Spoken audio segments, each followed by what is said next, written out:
मंत्री नितेश राणे यांनी ओवैसी यांची तुलना ओसामा बिन लादेनशी केल्यानं तसंच सरकारनं एमआयएम वरती बंदी घालावी असं म्हटलंय। एआयनं ही एक दहशतवादी संघटना आहे असं सुद्धा मंत्री राणे म्हणाले।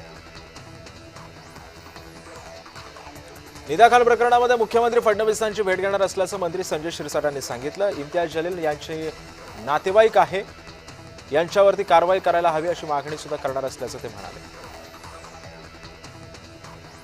पंतप्रधान नरेंद्र मोदी यांनी आधी स्वदेशी विषयावरती भर दिलेला आहे। आपल्या देशातला पैसा आपल्याच देशामध्ये राहावा यासाठी मोदीजींच्या भूमिकेला सर्व भारतीय सहकार्य करतात असं महत्त्वाचं असल्याचं वक्तव्य चंद्रशेखर बावनकुळे यांनी केलं।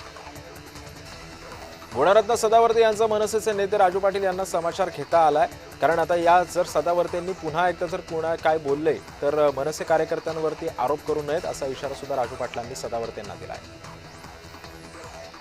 जात न्याय जनगणनेच्या मागणीसाठी लक्ष्मण हाके अहिल्यानगर जिल्ह्यातील शिरसाटवाडीतून राज्यव्यापी अभियानाचा शुभारंभ करणार आहेत। पहिल्याच सभेतून महाराष्ट्रभर 100 सभा घेण्याचा निर्धार करण्यात आला असून प्रत्येक ग्रामसभेमध्ये जातनिहाय जनगणनेबाबत ठराव मंजूर करण्याची तयारी सध्या सुरू आहे। मुख्यमंत्री देवेंद्र फडणवीस आज दिल्लीच्या दौऱ्यावरती आहेत। राज्यातील उद्योगवाढीच्या अनुषंगाने मुख्यमंत्र्यांचा दिल्ली दौरा आयोजित करण्यात आला आहे। हा महत्त्वपूर्ण दौरा मानला जातोय। काही केंद्रातील महत्त्वाच्या नेत्यांसह सुद्धा उद्योग प्रश्नी चर्चा केली जाणार असल्याची माहिती आहे।